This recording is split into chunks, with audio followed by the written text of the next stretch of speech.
নমস্কার বন্ধুরা, আজকে শুক্লা রান্নাঘরে অনেক অনেক সবাইকে স্বাগত। আর একটা নতুন রেসিপি নিয়ে চলে এসেছি। আজকে রেসিপি হলো একদম গরমে দুর্দান্ত রেসিপি শুক্তো। আমি কিভাবে বানাচ্ছি প্রথম থেকে শেষ পর্যন্ত পুরো ভিডিওটা দেখতে থাকুন, আশা করি ভালো লাগবে। সবাই তো শুক্তো বানায়, আমি একদম আমার পদ্ধতিতে শুক্তোটা বানাবো, একদম ঘরোয়াভাবে, ঘরোয়া পদ্ধতিতে আমি যেভাবে বানাই সেভাবে। আমি সবারই প্রথমে এইখানে আলু কেটে নিয়েছি, এইখানে বেগুন, এখানে উচ্ছে, এখানে কাঁচকলা আর গাজর, আর এখানে সজনা ডাঁটাটাও কেটে নিয়েছি, আর এখানে মশলাটাও বেটে নিয়েছি। এইখানে বেটে নিয়েছি পোস্ত, আর এখানে সাদা সরষে, কালো সরষে, কাঁচা লঙ্কা একসাথে আমি বেটে রেখেছি। চাপিয়ে দিয়েছি, কড়াই গরম হয়ে গেছে, কড়াইয়ের মধ্যে তেলও দিয়ে দিচ্ছি। আমি সবারই প্রথমে বড়িটাকে ভেজে নেব। বড়িগুলো আমার লাল লাল করে ভাজা হয়ে গেছে, এবার বড়িগুলোকে আমি তুলে নেব।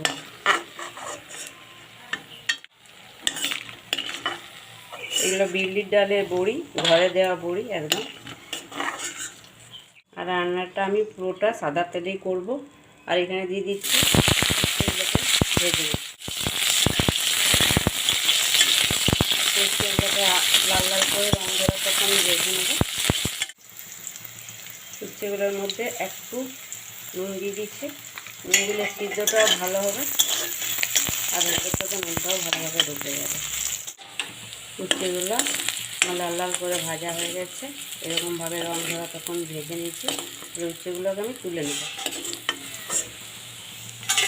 আমি এখানে তেল দিয়ে দিলাম তরকারিটা চাপানোর জন্যে, একটু তেলের পরিমাণটা বেশি দিলাম, যেহেতু আমি একসাথে সব সবজিগুলো ভেজে নেবো, আলাদা আলাদা করে ভাজিনি। আর এখানে দিয়ে দিচ্ছি 5 ফোড়ন, শুকনো লঙ্কা, একটা তেজপাতা ফোড়নে দিয়ে দিচ্ছি। ফোড়নটাকে 2-1 সেকেন্ড ভেজে নেব। দিচ্ছি কেটে রাখা আলুগুলোকে দিয়ে আমি ভেজে নেব। আলুটা আমি ভেজে নিলাম। এবারে দিয়ে দিচ্ছি কাঁচকলা, গাজর, একটু পরিমাণ কুমড়ো আর বেগুন সব দিয়ে এগুলোকে খুব ভালো করে ভাজবো।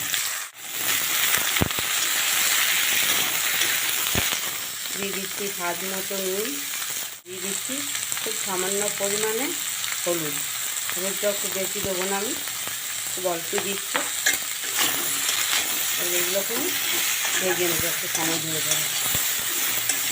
খুব ভালো করে ভাজা হয়ে গেলে এবার দিয়ে দিচ্ছি সজনে ডাঁটাগুলো দিয়ে একটু নাড়াচাড়া করে নেব। সজনে ডাঁটা বেশি ভাজার দরকার নেই। দিয়ে দিচ্ছি সাদা সরষে, কালো সরষে আর কাঁচা লঙ্কা বাটা। এবার দিয়ে দিচ্ছি জল।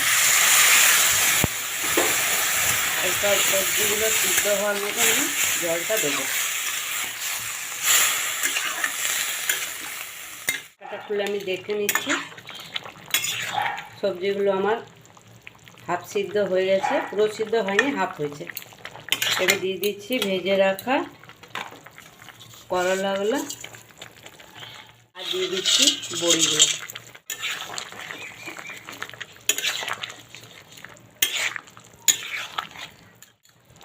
আরেকবার আমি ঢাকা দিয়ে দেবো, ভালোভাবে সিদ্ধটা করবো। এই শুক্তোর জলটাও আমার কমে গেছে আর শুক্তোটা খুব ভালোভাবে সিদ্ধও হয়ে গেছে, সব ডাঁটা আলু সব কিছুই। এবারে দিয়ে দিচ্ছি বেটে রাখা পোস্তটা।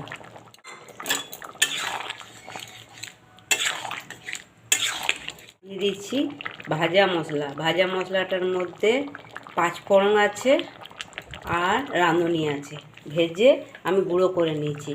আর এই মশলাটাতে তরকারির স্বাদটা ভালো এটা দেয়, খুব সুন্দর এনে দেয়।